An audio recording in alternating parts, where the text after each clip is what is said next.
Hello! What's up? This is Jessan And Marianette. Cognitive Theories of Bilingualism.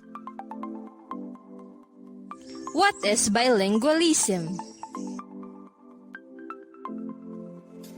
Bilingualism is the ability of an individual or the members of a community to use two languages effectively. The Balance Theory. Comments 1980. Early studies found that monolinguals were better at performing certain tasks than bilinguals. It was said that there is a limited amount of brain function available for language. Knowing two languages leads to frustration and failures. The iceberg analogy. Comments 1980-1981. aka the common underlying proficiency model, could be seen as a response to the balance theory of bilingualism.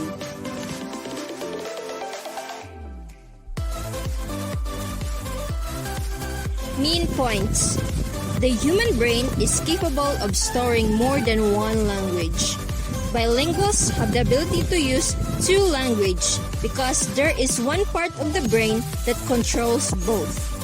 This central operating system is in charge of reading, writing, and listening. This system can obtain knowledge presented in either language and can use it if the learner has developed a high enough level in that language.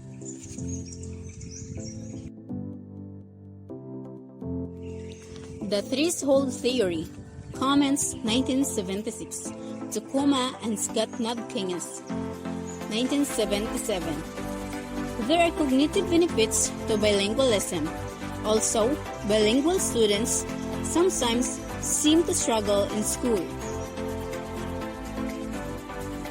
Under what conditions that bilingualism become positive? When is it negative? And when is it neutral? There are three levels of bilingualism. The first, the child language ability in any language is not developed enough in either language, especially compared to other children. The second, the child knows one language well enough to succeed in school, but his second language level is too low to get much cognitive benefit from it.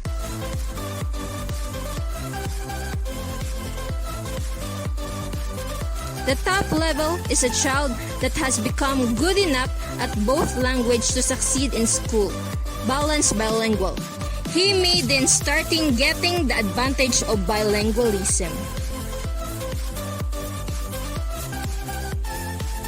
Developmental Interdependence Hypothesis. Comments 1978-2000. Developed or a part of threshold theory. Second language ability depends on how competent one is in their first language. Increased power to the central operating process. High development of L1 is easier. Low development of L2 is more difficult. This is due to the transfer of skill between language, reading and writing skills. Basic interpersonal communicative skills, BICS, and cognitive academic language proficiency. There is a difference between being surface fluent and having the language necessary to succeed in school. BICS, or basic interpersonal communicative skills, takes 3 to 5 years to develop. Hakota 2000. Cognitive academic language proficiency take 4 to 7 years to develop. Hakota 2000. Many children are assumed to be fluent based on their BICS. Example, classroom interaction.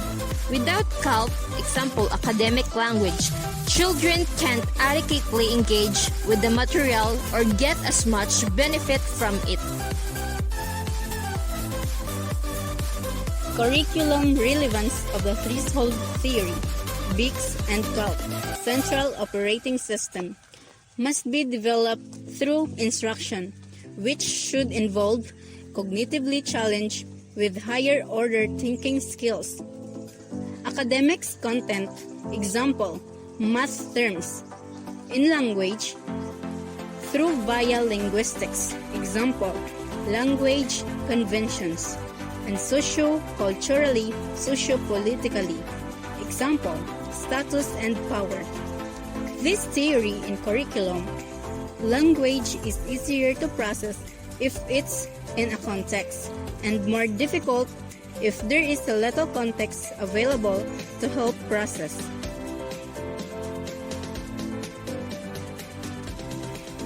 BICS, more context, example, playground games. In language, little context. School is both a context-reduced environment and involves cognitively demanding tasks.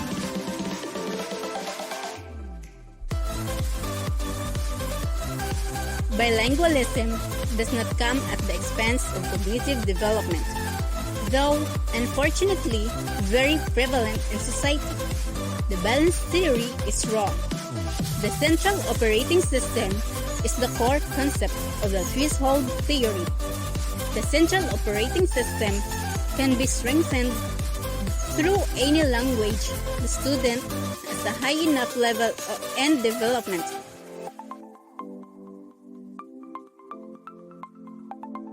There are cognitive advantages of being bilingual, but the language level must be high enough to process cognitively demanding tasks presented in that language.